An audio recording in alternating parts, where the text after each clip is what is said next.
guys. Eric didn't tell me you were out here. I didn't think we had meeting today. I thought you went home. All right, guys, as always, please raise your hand so we get a mic to you. I just got a great text from Isaiah Briscoe, who's watching it. And he said, I heard you, I watched the scrimmage, and he said, I heard you say, quit bouncing the ball, get where you're trying to get to. He said, it's the best advice you ever gave me. So I read it to the guys, and they're like, yeah, ration. Anyway, don't laugh at me. You encourage me. Questions, folks? Raise your hand if you got one. Start up here front with Curtis. Do you see yourself using that lineup with the three big guys, Yeah. Reed, Nick, and PJ this season? Yep. PJ looked good at it. Part of it is PJ going against Reed is hard. It's hard to get a basket. It's hard to move. It's hard to, and he found the gaps, and then he got confident and made a couple shots, and all of a sudden he looks different. It's hard going against each other every day. Tyler was a shooter, but just the way he moves, athleticism. Has he surprised you at all, what you're seeing? No, he's still trying to figure it out. He took some bad shots and I had to stop him and say, you're not taking that. Like, if that's what's there, then don't shoot it. Pass it or move it or get a dribble hand. If you're doing something, you're not taking that shot. But we're challenging him to drive the ball. So there were times he's driving when he should just catch and shoot it, or one dribble, or get it behind the handoff and shoot it. But he's, when he goes too far, he may turn it over. There's stuff we got to work on, but he's doing pretty good. John, so much has been made about this team loving to get in the gym and work on their game.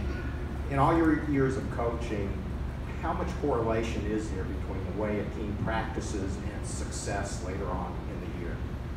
Well, the biggest thing I can tell you is the guys that spend the most time at this and they're in the gym the most, at the end of the year end up doing the best for themselves. And if they're playing that kind of basketball, it's really good for us too. So demonstrated performance is about how hard they work and then being able to transfer it on to games. So today, PJ didn't look real good the first half. It was like, oh my gosh, losing balls, missing shots, no rebounds, didn't have a rebound. And then the second half, all of a sudden, all the work that he's been putting in, the extra work, shooting the ball, eliminating some movement in the shot, it pays off, and all of a sudden now he's making shots.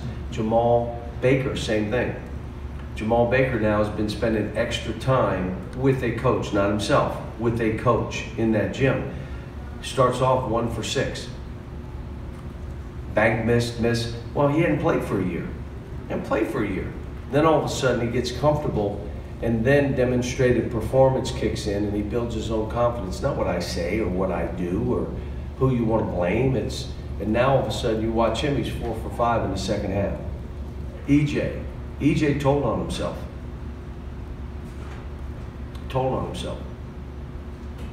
He didn't practice that way. If you're that good, you're practicing that way now. The team laughed like crazy. Like the combine and this game are the best 2 days that he's played since he's been here. Oh, so when there are people in the seats and there's scouts in the seats, you just take it up a notch. Really? Well, guess what, son? You're going to take it up a notch, or you're going to be on that treadmill. Because if that's who you are, then you're going to be that guy every day. He was good. Nick was good. Reed was good. How about Reed squaring up at 15 feet? You got to play Reed. Keldon was good. The 2 guards were good. Emmanuel still doesn't get rid of it quick enough. He and the quad A dribbled too much, held the ball too much. Get rid of it or drive it. Ashton, I made him run downhill fast in the second half. It's a little bit of what we had to do with De'Aaron. If you're that fast, you're going to run that fast all the time. And then if it's not there, flare it out. But from the backcourt to that NBA line, you're flying. All the way in the back with John. Do you have any guys who have separated themselves in terms of earning a starting spot or earning more minutes than other guys? I don't know. It's got to start happening, and I may start one group of 5, and maybe 3 different guys in the second half. May do that for a couple times just to feel this out and see what it looks like. But it appears as though we got 10 guys that can play, but they're going to be guys that separate themselves and play more. I had him ask the question. I went around the room and I said to PJ, do you want to give up any of your minutes? He said, absolutely not. How about 1 minute? Nope. Reed, do you want to give up? Nope. So, Quad A, do you like Jamal? Yes. Will you give him minutes? Nope. Please, someone give some minutes to my son. And they all said, nope. So you got to take somebody's minutes here. And if someone's better, they're going to play more. Just how it is. Not communism. We're not on the same page. And it challenges everybody to perform. And then, here's what we had. I said at halftime, we had 6 guys in double figures. They played 20 minutes. 6 guys in double figures. 2 guys had 9. And the 2 that didn't get in double figures, one was 1 for 6, and the other was 2 for 6. That ain't on us. You had the opportunity, just you didn't take advantage. So, you know, this team is a post-up team. It's got some length. I think we can pressure. Looks like we can shoot it pretty good. Now we're just going to have to figure out and really put some groups of guys out there and get some sort of rotation where everybody's comfortable playing. Aaron. John, you're obviously an important voice in the game. This new G League option, or some of the elite kids with 125,000. What do you think about that, and how will that affect? Well, I talked about it, and if it's what they say, 3 or 5 guys, and that's it, I don't think it affects us. As a matter of fact, probably makes us better. The kids that come here are kids that want the competition and want to get better. They're not going somewhere so they're the only guy to shoot all the balls and do all. They don't come here. I think this may even separate us some. So I'm not worried about it. My concern comes back to, I want to know what happens to the kids that you've encouraged not to go to college if they fail. What are you going to do for them? That's my whole thing. What is it going to do to 8th and 9th and 10th graders? Are you going to have a whole wave of those kids that think, I don't need school, I'm going to go to the G League? What they're doing, I just don't, I looked at it and said, this is going to help us. We weren't getting those guys anyway. They weren't going to come here, the guys that would do that. The guys that come here, they come here for a reason. Around the left. Coach, it seemed like the team was pretty active trying to block shots tonight. Yeah. I think Nick blocked 3 in the first few minutes of the second half. You've mentioned you want to see them block Yes. more shots. Are you seeing that? Yes, block shots. We had 11 block shots between them. 8 from that group because Nick had 5. EJ had 1. I thought he had more.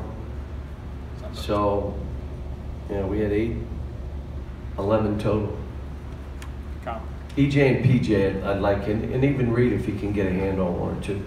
Cal, what's your favorite thing about the new version of Nick Richards? What do you like most about what you're seeing? That he has a smile. He's looking up. He doesn't look like, shuffling his feet looking down. He's confident in who he is and what he does. There's no, what I keep saying to the kids, you guys know that, and I've said this if you've listened, most of you don't, but where I talked about hate turns into fear. So I don't try to get my kids to hate another team or another coach. Hate that guy. We hate them. They get all. We don't do that here, because hate turns into fear within your body, physiology. Well, the other one is anxiety and excitement. They hooked your body up, and it was anxiety or excitement. The doc would say, well, you're either anxious or you're excited. I don't know which one, but it's one of the two. And so my thing is, if that's what the case is, then you would challenge your own mind to be more excited than anxious. You would be excited about getting shots. You've missed 2, I'm excited about the next one. I'm not worried I'm gonna miss this one.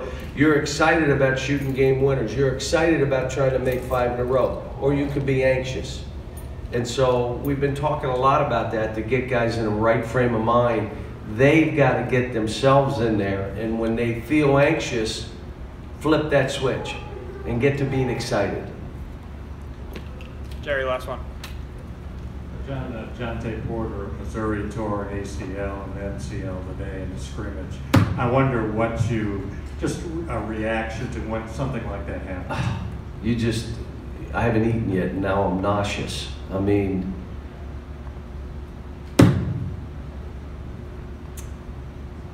you know, it's fate intervenes many times in what we do, and you just, you know, I can't even. I remember getting on the bus when Nerlens blew his knee out, and we were coming back from Florida, and we knew he did it. And I got on. He was on the plane, and he was okay, and I went up to him and I hugged him, and he just started bawling. I mean, literally bawling. And I'm telling him, you're going to be fine. This is going to kill our team. And I told him the truth. He was drafted 7. We ended up going to the NIT and losing to Robert Morris, which somebody said, one guy you lost to? I mean, I've been there.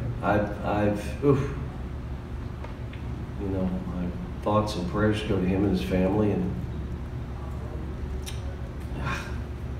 it's awful. All right, folks, we'll get our players right out to you. We're going to have Nick, EJ, and Tyler.